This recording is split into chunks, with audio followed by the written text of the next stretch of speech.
ბოლო 20 წლის განმავლობაში პირველად საქართველოს პარლამენტის თავმჯდომარე ოფიციალური ვიზიტით ჩინეთშია. შეხვედრა შედგა ეროვნული კონგრესის თავმჯდომარესთან და პირველმა კანონმდებელმა საპარლამენტო დიპლომატიის მნიშვნელობა აღნიშნა. მხარეებმა ურთიერთპატივისცემა და სამომავლო თანამშრომლობისთვის მზადყოფნა კიდევ ერთხელ დაადასტურეს.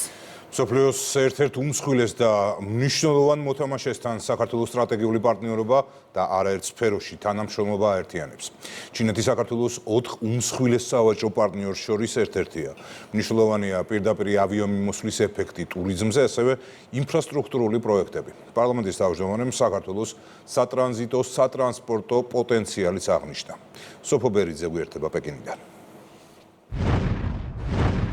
საქართველოს პარლამენტის თავმჯდომარემ საკუთარი ჩინელი კოლეგა თბილისში მოიწვია და როგორც ჩალვა პაპუაშვილმა გვითხრა, მისი პირველი რეაქციიდან გამომდინარე უნდა ვივარაუდოთ, რომ ეს ვიზიტი ჩვენი ქვეყნის დედაქალაქში შედგება. მანამდე კი ქართული დელეგაციის წევრებს შეიძლება ითქვას, რომ პეკინში უმაღლესი პოლიტიკური თანამდებობის პირებთან ჰქონდათ დღეს შეხვედრა.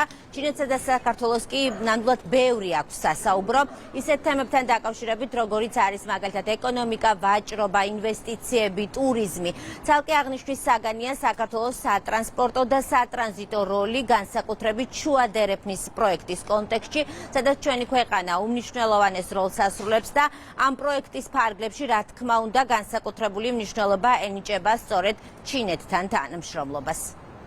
ეს ბოლო 20 წლის განმავლობაში საქართველოს პარლამენტის თავმჯდომარის პირველი ოფიციალური ვიზიტია ჩინეთში. შალვა პაპუაშვილი კოლეგებთან ერთად პეკინს ჩინეთის ეროვნული კონგრესის თავმჯდომარის მიწვევით სტუმრობს.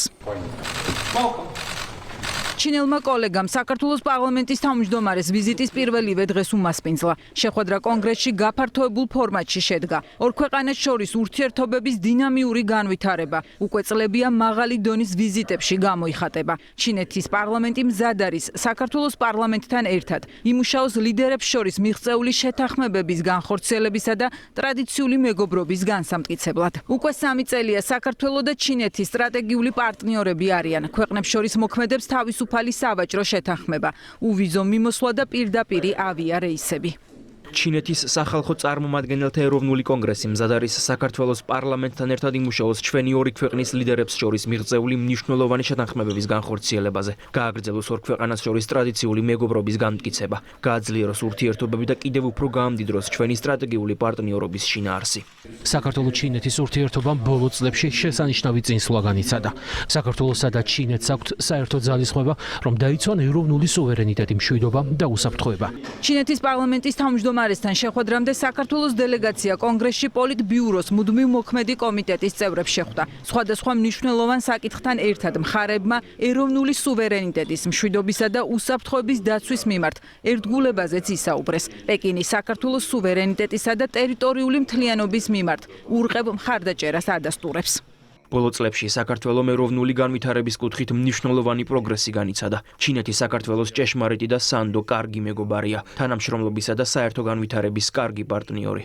სურს მადლობა გადავუხადოთ ჩინეთის სახალხო რესპუბლიკას საქართველოს ტერიტორიული მთლიანობის მტკიცე მხარდაჭერისა და ოკუპირებული ტერიტორიების არაღიარების პოლიტიკისთვის. მომავალ წელს ჩვენი ქვეყნები აღნიშნავენ დიპლომატიური ურთიერთობების 35 წლის იუბილეს. მჯერა რომ დადებითი დინამიკა და სხვადასხვა სფეროში მზარდი თანამშრომლობა კიდევ უფრო გაღრმავდება და ეტაპობრივად განავითარებს ჩვენს ორმხრივ ურთიერთობას.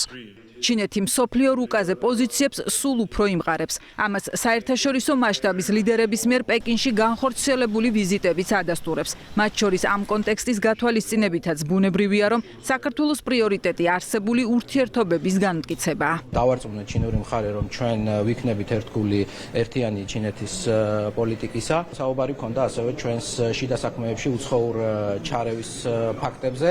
საბოლოო ჯამში ძალიან საინტერესო, ძალიან ნაყოფიერი დისკუსია გქონდა და იმედი გვაქვს, რომ ეს ჩვენი ვიზიტი აუცილებლად გააღრმავებს საქართველოსა და ჩინეთს შორის ორმხრივ სტრატეგიულ პარტნიორობას. ჩინეთი საკმაოდ სერიოზულად განეხილავს, როგორც არის მაგალითად ჩინეთისა და საერთოდ აზიის რეგიონის დაკავშირება ევროპულ ბაზრებთან.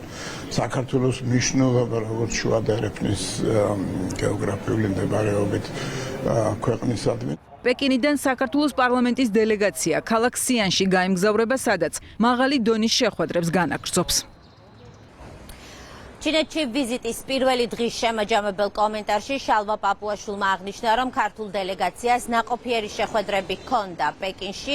იცით, რომ საქართველოს და ჩინეთის დიპლომატიური ურთიერთობების 35 წელს ითვლიან უკვე და მხარეები თანხმდებიან იმაზე, რომ არსებობს პოტენციალი ამ ურთიერთობების კიდევ უფრო განსამტკიცებლად. დღეს პარლამენტის თავმჯდომარე საუბრობდა იმის შესახებაც, რომ დღევანდელ არასტაბილურ სამყაროში საერთაშორისო სამართლის ფუნდამენტური პრინციპების მხარდაჭერა სულ უფრო მეტ მნიშვნელობას იძენს და ეს პოზიცია ქართულმა მხარემ პეკინშიც დააფიქსირა. ჩინეთი და საქართველო ორივე ვთქვათ თავარ პრინციპზე, რომ მშვიდობიანი განვითარება არის წესებზე დაფუძნებული საერთაშორისო წესრიგის ქვაკუთხედი, რომელიც სამწუხაროდ დღეს გამოწვევების წინაშე დგას და ამ მხრივ ჩინეთს განსაკუთრებული როლი აქვს როგორც გლობალურ მოთამაშეს, რომ ამ აღრეულ დროში როდესაც ხედავთ ჩვენ კოლაფს წესრიგზე დაფუძნებული საერთაშორისო წესრიგისა შეძლოს საერთაშორისო სამართლის ჩარჩოებში დაბრუნება საერთაშორისო ურთიერთობებს. მხარეებმა დღევანდელ შეხვედრაზე საპარლამენტო თანამშრომლობის შემდგომი გაღრმავების მზაობაც დააფიქსირეს. შალვა პაპუაშვილის ხელმძღვანელობით კი ქართული დელეგაციის ვიზიტი ჩინეთში გრძელდება. ხვალ საქართველოს პარლამენტის წევრები საგარეო საქმეთა უნივერსიტეტს ესტუმრებიან. დღის მეორე ნახევარში კი ისინი გაემგზავრებიან ქალაქ სიანში, სადაც ასევე გამართავენ მაღალი დონის შეხვედრებს. პეკინიდან სოფო ბერიძე საუბრობდა.